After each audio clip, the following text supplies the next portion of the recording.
Good afternoon, everyone. We will get started in just about 1 minute. We still have people joining us. Thanks for your patience.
Well, good afternoon and welcome everyone. I'm Jennifer Arman, Executive Director of the Bayou Community Foundation, and I am delighted to have you all with us here today as we give you an update on the Bayou Recovery Fund for Hurricane Ida relief.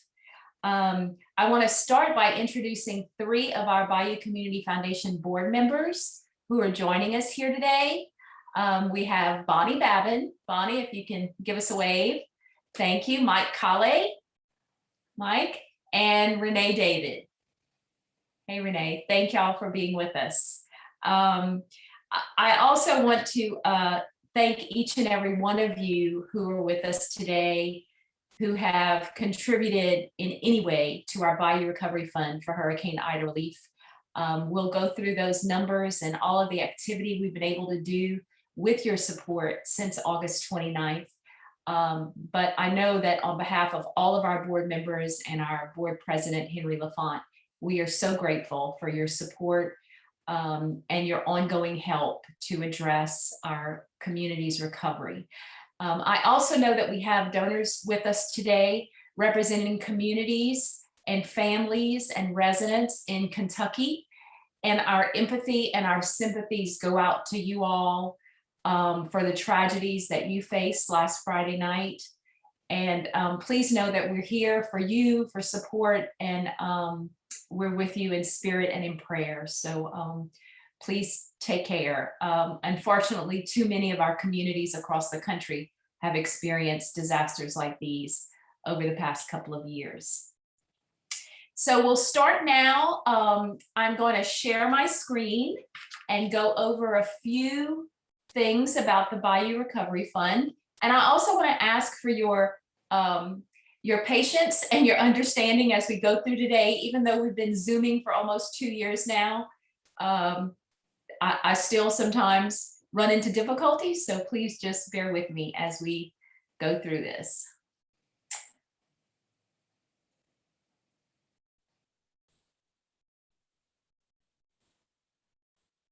All right. As everyone knows, Category 4 Hurricane Ida made landfall in Lafourche, Terrebonne, and Grand Isle on Sunday, August 29th. It was a long day for so many people living in this area who felt winds of up to 150 miles per hour or even more. And once the storm passed and daylight came on August 30th, folks here were able to see the damage that was left behind. Thousands, tens of thousands of homes damaged and destroyed. Estimated damages in Lafourche and Terrebonne alone are at $3 billion. And we know that the devastation was beyond our Bayou region into the river parishes, the New Orleans area, North Shore, and beyond. So we recognize that, but the damage here where this tremendous storm made landfall is so significant.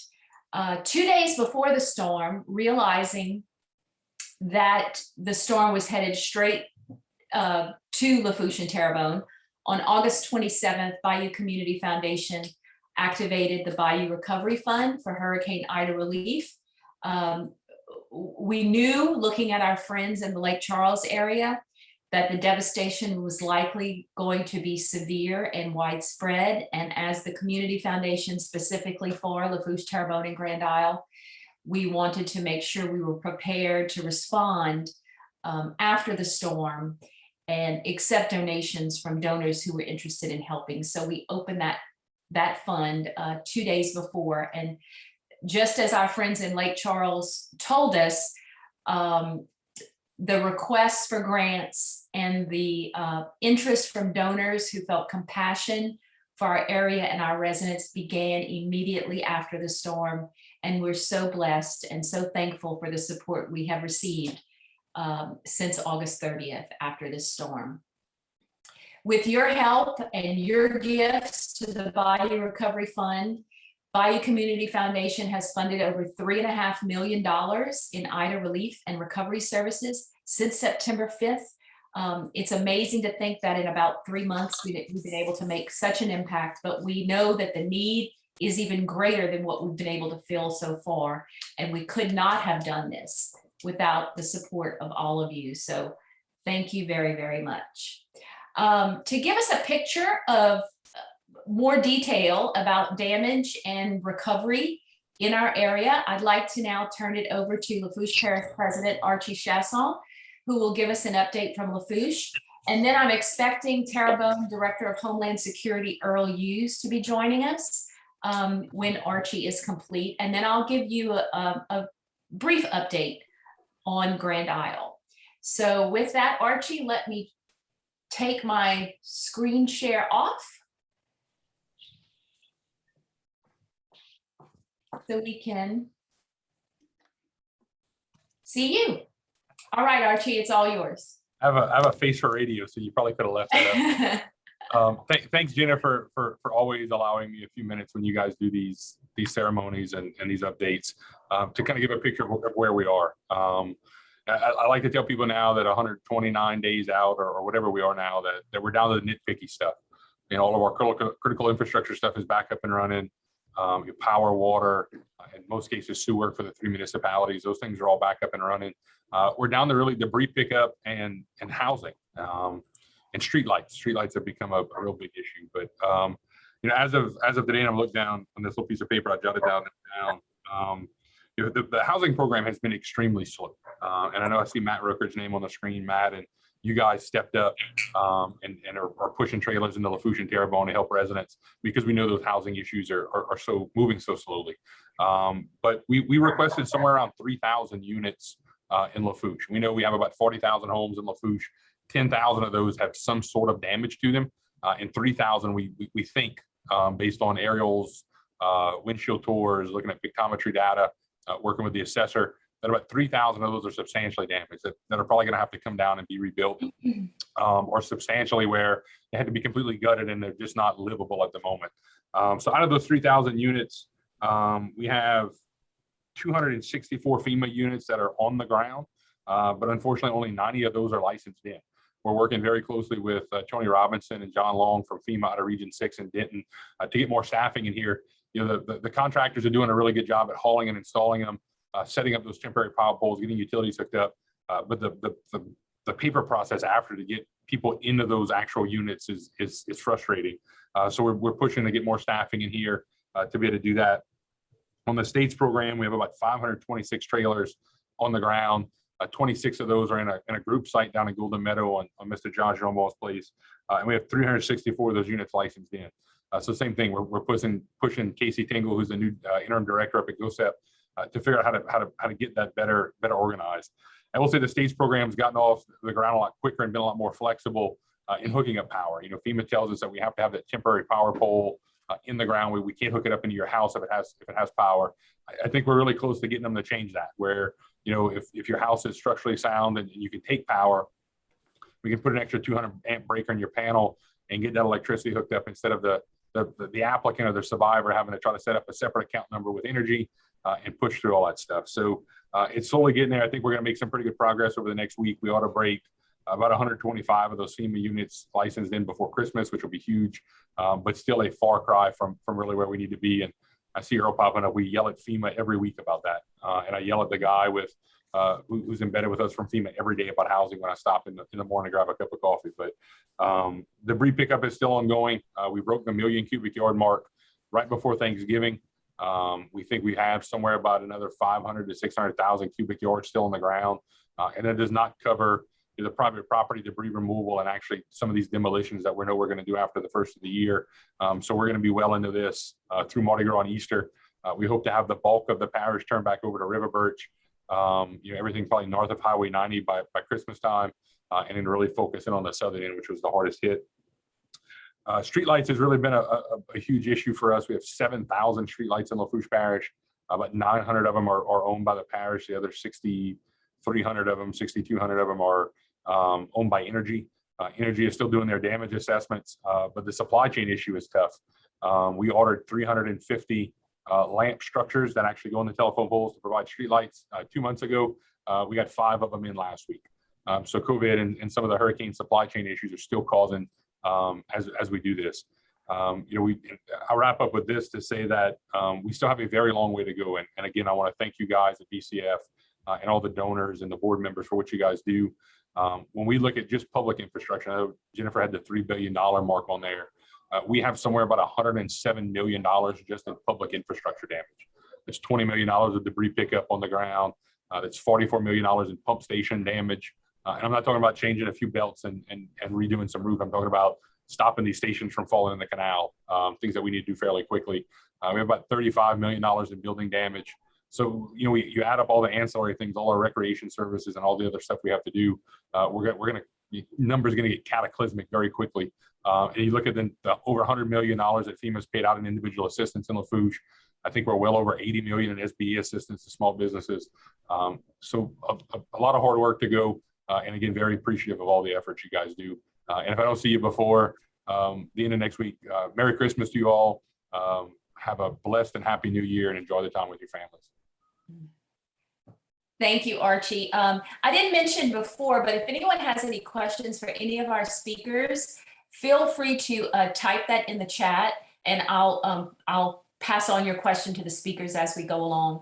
But thank you so much, Archie, for that update and all of your leadership for Lafourche Parish as we begin or enter into this long road to recovery. Thank you so very much. Now for a report from Terrebonne Parish, we're pleased to have with us the Director of Homeland Security for Terrebonne Parish, Mr. Earl Hughes. Welcome, Earl. Can you give us an update from Terrebonne? Sure. Thank you, Jennifer. And once again, as Archie said, thank you guys for all the work that y'all have done and through your board and helping us progress and trying to get some recovery within our parish. we so far FEMA has allotted about $208.6 million to the residents of Terrebonne for individual housing programs and repairs and other needs. SBA is at about 158.7 million. We had a little over 43,000 people register with FEMA for assistance, and they're working on making sure that everybody getting what their needs as far as that goes. A lot of the issues that we have right now are housing issues and getting people in temporary housing. And Archie kind of went through most of that stuff, so I'm not going to expound on that anymore. But under the state program, which the state decided to do because they knew FEMA would take a long time bringing trailers in here. For those of you that may not know, this past April, the last trailer for Hurricane Laura in the Lake Charles area was installed. So it is a long process with FEMA, and we're glad that the state has kind of stepped up and helped us with that. So far in Terrebonne Parish, we have trailers for the state program on 988 properties. Of those 988 properties, 653 actually have residents inside those trailers. That's family members. Excuse me, that's individual families. That's not residents. So they have pushed out quite a few trailers in our area. We are working with FEMA to try to develop a group site out at the Rebecca Plantation property on Highway 311. Hopefully they're working with FEMA and the General Services Administration to try to come up with a lease agreement so we can start putting mobile home units in that area, because most of the renters in our parish need to go to these group sites. But with that though, FEMA has acquired about 55, 60 spots in what we call commercial sites. These are trailer parks that exist in our parish already that have openings that they could put mobile home units in. So at the present time, they have about 12 of those licensed in. And as Archie said, it's a slow process, but total travel trailers and mobile home units for FEMA is 41 units. So, and like the state, they're working to try to get those in as soon as possible. We have about 269 residents that are still using our base camps, the 4 base camps that we have in Terrebonne Parish, which are down in Chauvin, Montague, and Houma. And we have 2 in Houma, 1 in Chauvin, 1 in Montague. About 269 people still in those base camps. We're working with the state to try to move those people out the base camps as soon as possible and try to get them prioritize them to get into some of these trailers. But we're running into issues with people owning property and filling out the proper paperwork and everything with the residents. So the Office of Community Development is in those base camps. So they're helping them with their paperwork and making sure that they get everything that they need. We've picked up about 2.3 million cubic yards of debris in the parish already. And the state has picked up about 600,000 cubic yards. So we're close to 3 million cubic yards of debris throughout Terrebonne Parish. And so they're doing a good job with that. We're going to continue with our debris management company until we get to the point to where the parish can manage the pickup of the material. It's probably won't be until end of February, beginning of March before that occurs. Let's see. We are working with the Bayou Area Recovery and Response Group, what they call BAR. Some of you may know of them. United Way and Catholic Charities. I apologize for being late, but that's where I was in that particular meeting today.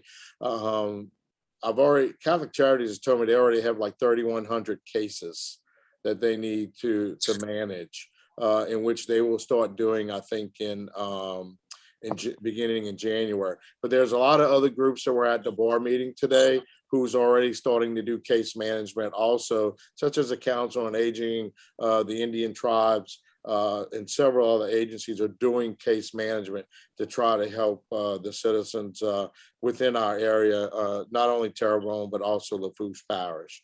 We're also meeting with FEMA and about getting a long-term recovery plan for our parish. So that has begun. I think we're gonna, I think South Central Planning and Development is gonna assist with that. So that'll give us a plan, you know, on our long-term recovery to see where we're at as far as that goes.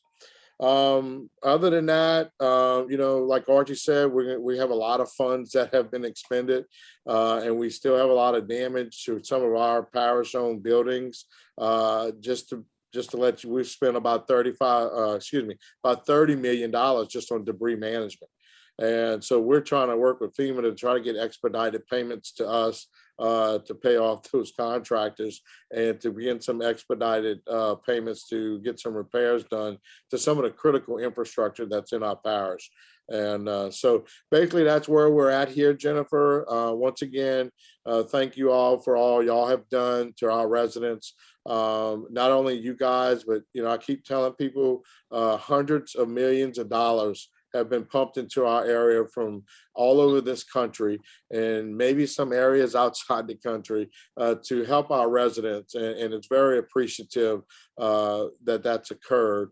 And, you know, I was concerned a little bit that with the disaster that's going on in the Midwest, that it may affect us, but I don't see us having that big an effect on us, and that we will continue to get help throughout the country for our residents here in this area. And once again, Merry Christmas to you all too, and thank y'all. Thank you, Earl, and thank you for all the work that you're doing. We really appreciate it. I'll just cover just a couple of notes from Grand Isle. 75 to 80% of all structures on the island were reported damaged. 40% of all structures were destroyed. As of November 16th, I don't have a more updated number, but as of November 16th, there were 80 state-approved trailers that were destined for Grand Isle residents. 60% of those had been received. And of course, any damages to structures greater than 51% will require rebuilding at new codes. So if you're looking at 40% of all structures destroyed, the cost of rebuilding for folks on the island, residents of the island, will be significant. So that will definitely be a need for the residents of Grand Isle, and a challenge. But even though Grand Isle is a part of Jefferson Parish, for those of you who are not familiar with this area, they are what we consider part of our Bayou region, and we are eager to support them in their efforts toward recovery as well. We have with us today Kitty Schwest. Kitty is a resident, Critty Schwest. Critty is a resident of Golden Meadow, and also works closely at Our Lady of Prompt Succor in Golden Meadow, which has done a lot of relief work since the storm. Critty, I invite you just to share a few words with us about what you're seeing in that part of South Lafourche. It's been very quiet, which I may say is a blessing in a sense.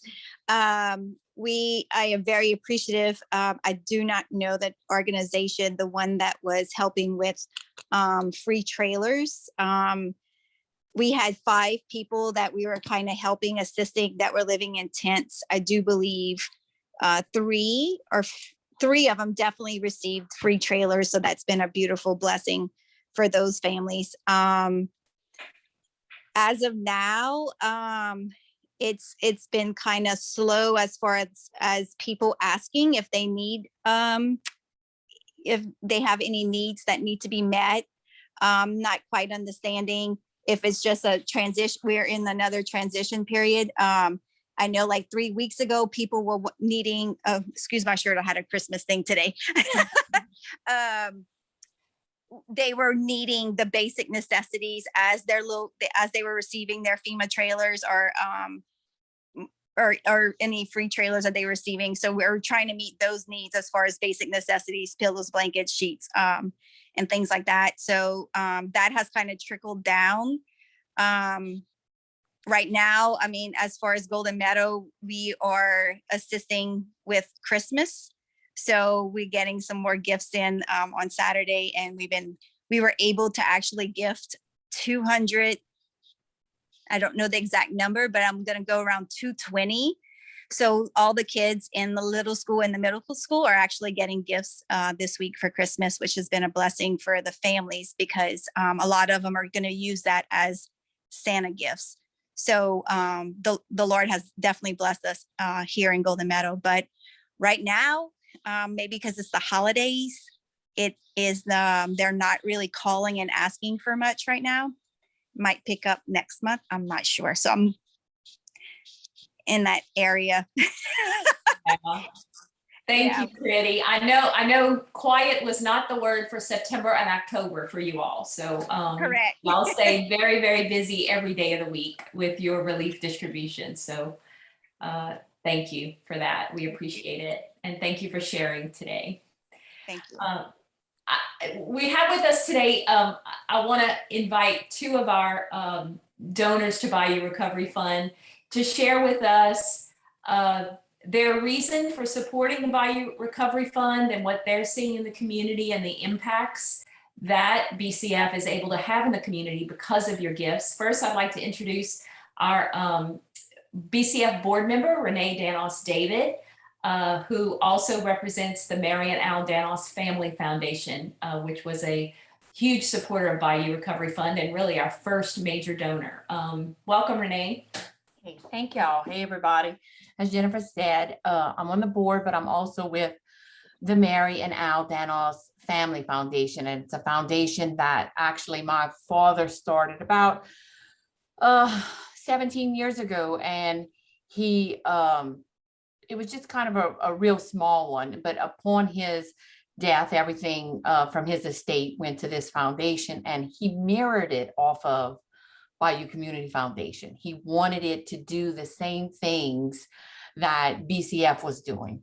And he brought me in early on to be on the grants committee and to get involved and to see how it was working. So backtrack to now, when we meet once a year as a family and deciding what, where and how we grant out money, we met actually 5 days before Ida hit.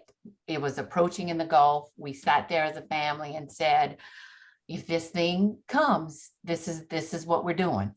There's no question where this year's grant's going to go. It's going to go to BCF.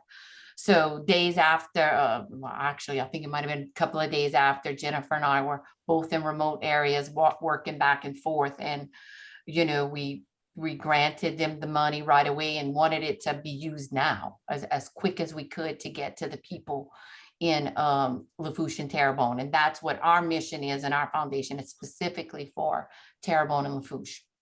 And it went to work right away. I mean, Jennifer, we cannot say as a board enough of what Jennifer has done to spearhead everything that has happened. And she, our first act was getting gasoline to the folks in Terrebonne and Lafourche, because from what I was hearing where I was, that, you know, they were siphoning gas out of car, they needed to run their generators, they couldn't get to and from people who needed to leave, who had nothing left. So she worked very diligently trying to get that. And you know, it was a learning experience for us, but a very humbling experience, that when people would come to get the gas, you could see everything they had was in their car. And they waited hours for that 10 gallons of what we were given. So BCF, you know, I know as a board member and as a donor, there's nobody I would trust more than to make sure that this was getting to the right people, to the citizens of Terrebonne and Lafourche. And it's been truly a gift to be part of this organization. Thank you, Renee, and thank you so much for your family's support. And also with us today, we have Joni Tuck. Joni is with Shell, Gulf of Mexico. And Joni, thank you for Shell's contributions to BCF, and tell us what your experience has been. You are a native of this area. Yes, indeed. Thank you for having me on. I really appreciate it. There's not a whole lot I can add to what was just said. You know, the Bayou region is critically important for Shell, not just because it's important for our business, but it's because it's where we're from. So many of our employees are born and raised up and down the Bayou, and you know they were also impacted by the storm. This is our home, this is our community, and so there's not a better organization than BCF to be able to use as a vehicle to get stuff done. You know, we worked with them through Fourchon Oilmen's Association, more on a personal level, and just really sees the difference that BCF has made in our community in a very real way. And so it was a no-brainer to make this the vehicle for our largest contribution to IDA response. I think one of the other things that's so great about BCF is that as a donor, you get to be a participant. And you know, Jennifer's been amazing at letting us be really hands-on in terms of being able to earmark pieces and parts of our donation to make a difference where one needs to be made, and also allow us to kind of hang back in some other areas and kind of wait for things to shake out and see where things need to kind of go next. And so one of the things we made an immediate impact with was with Nicholls State University. I think everybody on this call understands the importance of that institution to our region, and that, you know, also Nicholls is a special place because so many of those students are first generation, and there are a lot of students there who are from very poor families up and down the bayous who are commuters. It's a commuter college for a reason. And when IDA passed, several of them lost their homes, and so they were going to have to drop out of school and attend to home matters. And so what our donation channeled through BCF was allowed us to do was to take 20 students and their families, put them up in housing on campus through the end of the year, also gave them a little bit of spending money, a meal plan, and allowed those students to stay in school and stay focused instead of having to walk away. Because we all know once people walk away from school, it's really, really hard to get them back. And so we really wanted to make a difference. We felt like that made an immediate impact for those folks. The other thing that's kind of like a signature piece of our contribution through BCF was to try and stand up a Rebuilding Together affiliate. There's no, across the Bayou region, there was no real entity working in the housing space in terms of helping people whose homes may have fallen a little behind, like in disrepair, a lot of elderly, a lot of underprivileged, you know, a lot of diverse communities down the bayou who, you know, they didn't have a roof intact on a good day, and now they have a whole lot less, right? And so we wanted to put together a Rebuilding Together affiliate for the Bayou region and also fund supplies so that we can get people back in their homes, get them out of that living under a tarp or being dependent on an RV situation so that they can get back in their homes, because sometimes they just need like a little bit of repair and some volunteers to show up on a day instead of a whole complete rebuild, right? And that there's a lot of people who fall into that bucket who are currently falling through the cracks. And so that's an investment that we're making that, yes, it starts as an IDA response, but it's intended to be able to stand up and be self-sustaining for many years to come and serve that need that happens on a sunny day as opposed to in the middle of a storm. So those are some of the signature things. I think as we go forward, we're probably going to push a little bit more into the fisheries recovery space. You know, what can we do to help our commercial fishing fleet get back out on the water safely? And you know, not just our shrimpers and our crabbers and our oystermen, but also, you know, we had a burgeoning market of charter fishermen, and that's a whole other unique animal, and they also fall through a lot of cracks too. So I think that's kind of a preview of things to come, and really can't thank y'all enough, and especially Jennifer for all the work she's done. I don't think her phone ever stopped ringing for the last 4 months. So really appreciate that she always takes the call when we make one. So thank you. Thank you, Joni. I will share my screen now again to cover up a few more of those grant programs. I know Joni and Renee mentioned a few of them.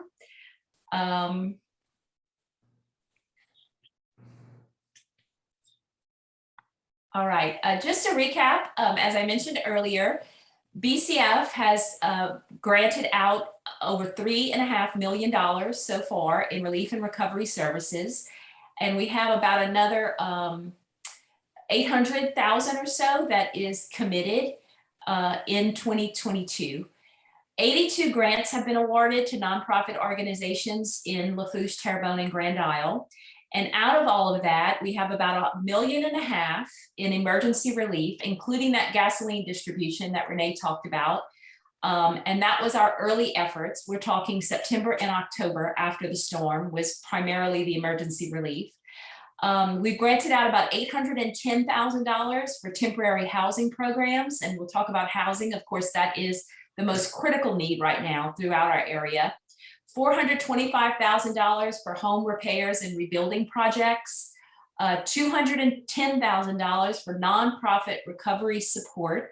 This is a new program. We just approved the grants last week to help nonprofits themselves repair or replace equipment or supplies that were lost so they can get back into the business of serving our residents.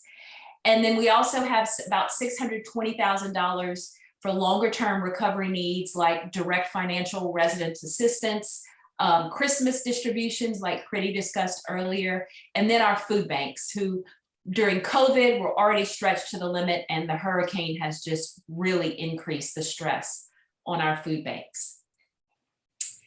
I'll go through a couple of those grant programs. Renee mentioned the gasoline program that BCF funded immediately after the storm. This was September 4th through the 9th over Labor Day. During that time, we distributed over 26,000 gallons of fuel in Lafourche and Terrebonne. You'll see a picture here. This was at our Montague distribution site. We had state police from all across the state, as well as other states in the country who came down to help pump gas for residents. And I know Renee was so delighted to have their help and to be able to meet them. So they were a tremendous group of men that helped us for that.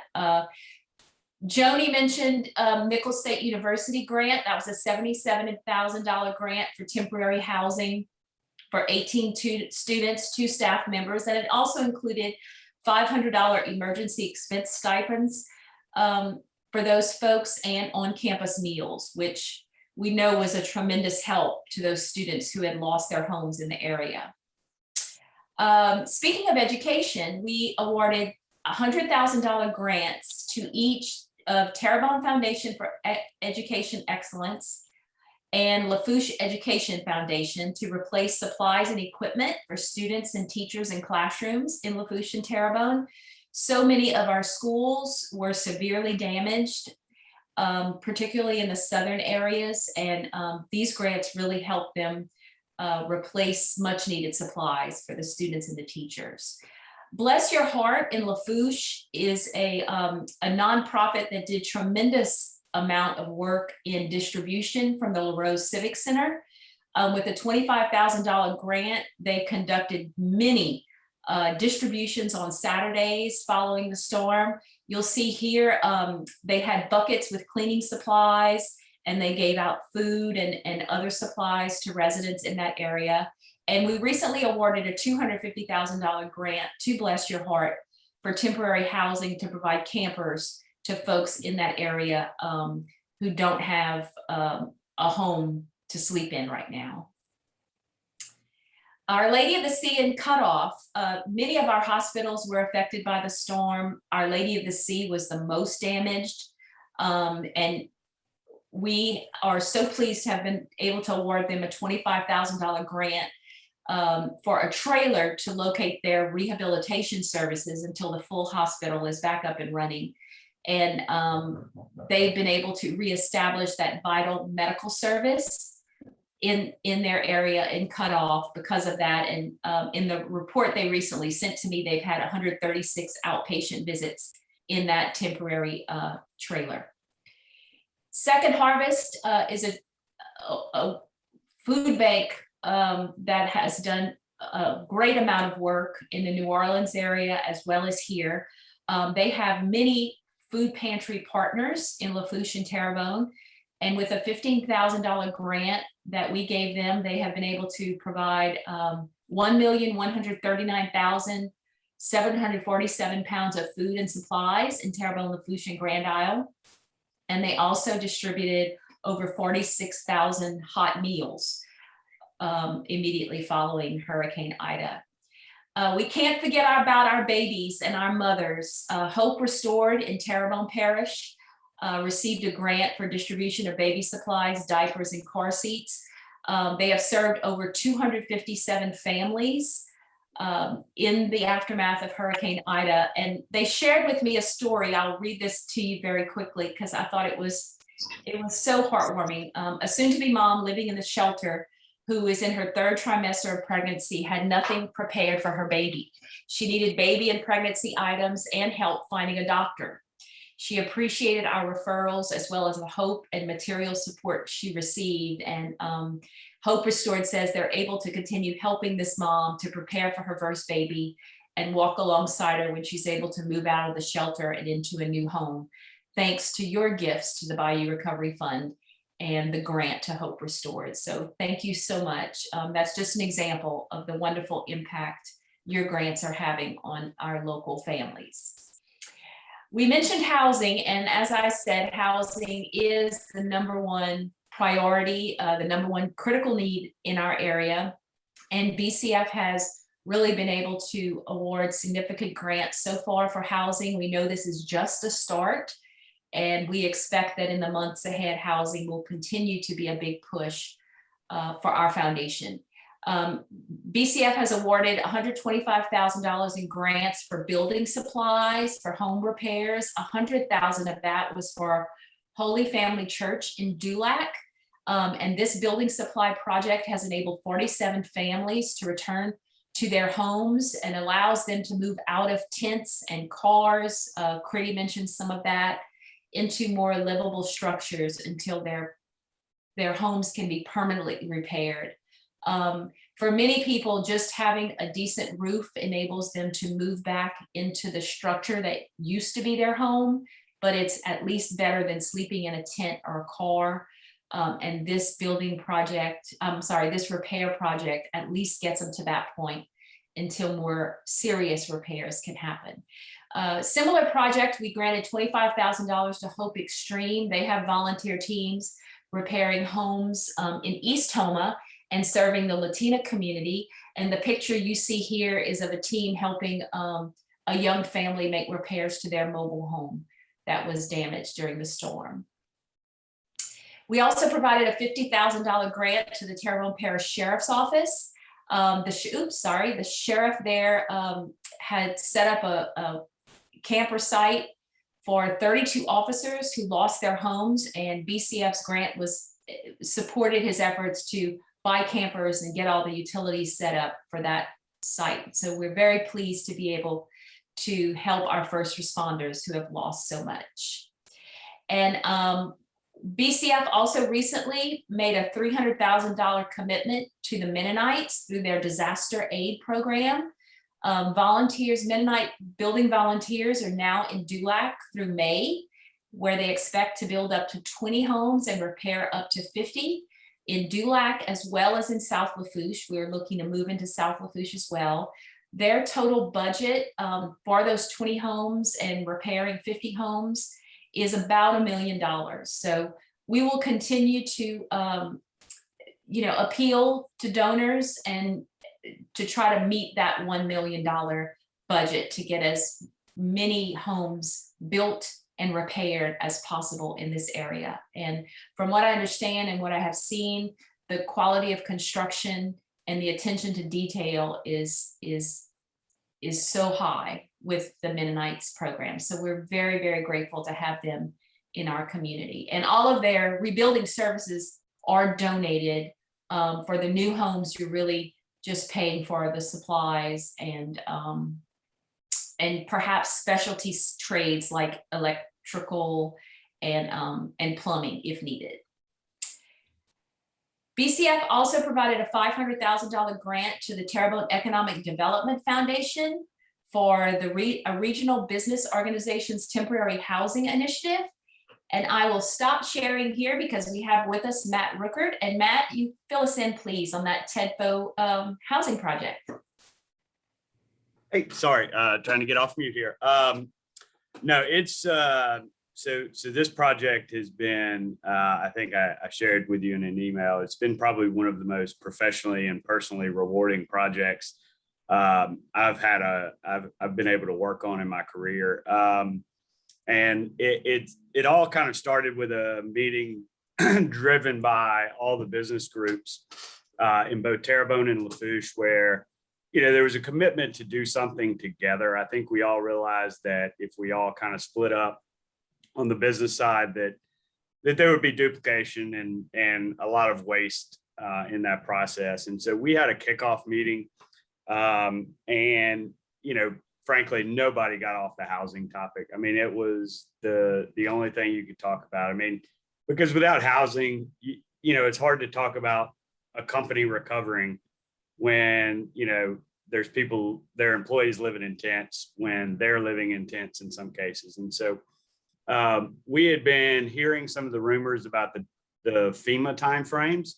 I don't think at that point we were quite aware that the state program was going to start up, but we kind of just decided we needed to do something to try to fill the gap in the housing. Being kind of the nonprofit business community, it made sense to kind of stand in that gap and really kind of get the hardest hit folks, deliver services to them that, FEMA couldn't get to soon enough, or, frankly, a lot of the folks not being capable of accessing that assistance. And so we originally did a bulk site program. It's one of those things where, sometimes a bad thing at the time ends up being a very good thing. And I think that was the case here. We were supposed to sign a contract after weeks of negotiation for a mobile motel unit. We had 2 sites. We were ready to sign the contract. I got a text late on a Friday that the vendor was backing out. No, it was kind of like, no, we changed our mind. We're not doing it. And so what we did was quickly pivoted.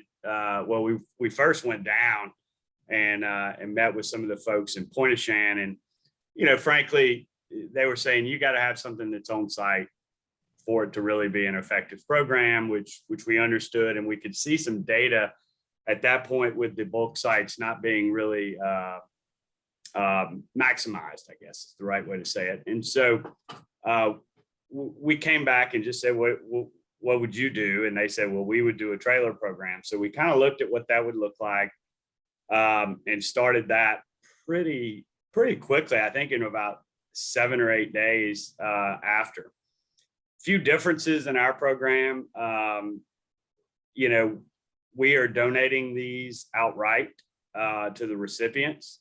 There's a few real practical reasons to do that. One is the liability concern, ongoing maintenance. I mean, we just don't have the capacity to be a landlord for that many folks.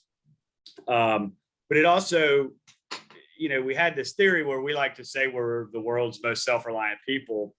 And so to start chasing contractors down to get plumbing and electricity and all that, when it's like, well, they can do everything if they just had the asset, right? So let's just focus on providing the asset. We did make a soft offer to the entities we're working with that we would, help supplement them providing some of those contractors where needed, but to date, we hadn't been taken up on that. So I think another critical component is that we identified and started working with 10 community organizations, a lot of the ones that Bayou Community Foundation works with on other things as well.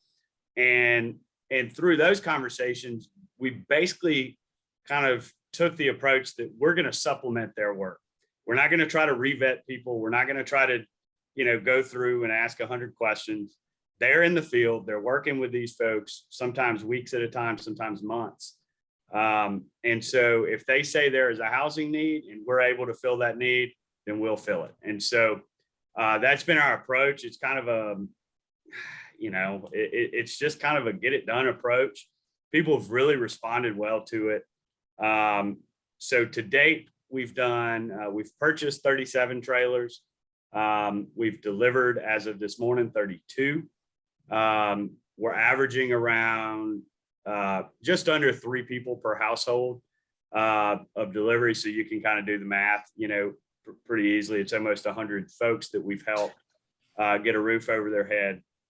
And so, there's some kind of weird conversations. Some people are like, well, the scale's not there. I mean, when you hear the FEMA numbers, we've only done 32. FEMA's delivered 600. But then when you look at the occupied numbers, it's like, well, we're actually doing as good or better as FEMA in terms of getting these trailers occupied, which is just crazy to think about, a guy in a pickup truck being able to do that. But the flip side of that is, a lot of these folks, I don't think will ever get FEMA assistance for various reasons. A lot of them have gotten checks. I could show you pictures of houses just absolutely destroyed, and they got $4,000 from FEMA, and yes, that's $4,000 they didn't have, but I mean, they're not rebuilding for $4,000. I mean, we know that. And so FEMA kind of considers some of these cases closed. There's going to be some case management involved, making sure those appeals get done. But it is an interesting being down on the ground and kind of dealing with some of these families in tents and sleeping in cars. I mean, I can verify it. And for some reason today, it's weighed heavy on me. I don't know. The one I delivered this morning was it's just sad. I mean, we're 110 days or so out. And just to know that these people are still living like this every day, it's honestly tough. And so I know I'm running a little long, so I'll wrap it up with this. We are going to start likely winding the trailer program down. I think our original goal was to get to 70. We've been in the used market. It's not going to support us getting to that number. Frankly, it's getting harder and harder to procure them. And so we're going to look at some pivots and come back with some interesting ideas. And I think very much in line with where the Community Foundation is going, where we think we have the ability to be a very good partner in the materials business, and being able to kind of supplement a lot of these longer term initiatives. And so part of that is we've already secured $1 million worth of flooring donation that's sitting in a warehouse in Independence. We need to get it here, obviously, but there's a lot of this stuff that's kind of moving because of the work we've done. And so we intend to kind of continue our partnership with you guys. And like I said, I just can't thank y'all enough. I mean, it truly has been, in some ways it's been difficult, but it's also been, one of the best kind of, I don't know if you think in quarters, the best 3 months of my life, being able to kind of do this stuff. So thank y'all for giving us the flexibility to do it. Thank you for all of your hard work, Matt. You've done a tremendous job, not only finding trailers and working with nonprofits to find where they needed to go, but actually bringing them there yourself. So thank you. Thank you very much for that. In our remaining 5 minutes, I will just quickly go through, we conducted a needs assessment back on November 16th, and I want to share with you just a few of the findings. Nothing surprising, especially coming out of our discussions today. Of course, housing was a priority need. Residents prefer living on their property temporarily rather than in communal settings. That's what we heard. And so that's why efforts like the trailer projects are so important. As Matt mentioned, there is a shortage of campers or affordable campers. Oops, sorry about that. And of course, the privately funded program like TEDFOs are able to be much more efficient and cost effective in actually delivering and having those campers set up than what we're seeing for the state and FEMA programs. The cost of rebuilding is obviously going to be a huge challenge due to the building codes and insurance costs, and of course the National Flood Insurance Program, whose rates are already increasing in our area. So that is something we'll definitely have to watch and see what we can do about. And for particular populations, the senior citizens and public housing suffer tremendous losses in those housing sectors. So that's definitely something as a community we will need to look at and plan for. Mental health was determined to be our second highest priority, nearly as high as housing, if not as high. Local law enforcement officials have seen a significant increase in suicide attempts and overdoses and domestic violence. Access to mental health care was already strained before the storm, and this very limited access continues, if not even more limited, especially in our rural and bayou communities. It would be great to have more services in the bayou communities after hours and in schools where necessary. There was also a need that was brought up for support groups for caregivers and first responders. And also a question about hospital emergency preparedness, seeing that several of our hospitals had to evacuate after the storm due to damages. Is there something different that can happen going forward to better prepare our hospitals for those disasters? In education, both Nichols and Fletcher is our local technical community college, have experienced a significant loss of enrollment in the fall semester due to Hurricane Ida. And there's been extensive damage to public and private school buildings across our parishes. Affordable housing for college students is a big issue. We saw Nichols address some of that temporary housing with their grant, but long-term affordable housing is still an issue. And there was also identified the need for improvement in communication with and planning for students and faculty of our lower education systems following hurricanes. And school supply and uniforms, and many nonprofits are now or have been filling that need in the past couple of months. Workforce business recovery, Matt mentioned collapse of local workforce from COVID, the Great Resignation, and now Ida is putting a particular strain on our business recovery. There's a need for expanded skilled workforce, and of course, rebuilding challenges for small businesses in our hardest hit bayou communities. They're faced with the cost of rebuilding, as well as a loss perhaps of the customer base in their local bayou communities. And affordable housing for workers to remain here is obviously a huge issue. And just general recovery needs, we are seeing and expect to continue to see an increase in food insecurity and greater stress on our food banks. The group identified a need for nonprofit coordination of services and volunteers, and I think we're seeing that with BAR. There was also the idea for a regional recovery czar or a single point person in our area to kind of be a point person, as I said, a communication point for recovery in our area. A long-term recovery plan for each parish or region, similar to the plan recently drafted in Calcasieu Parish after Hurricane Laura.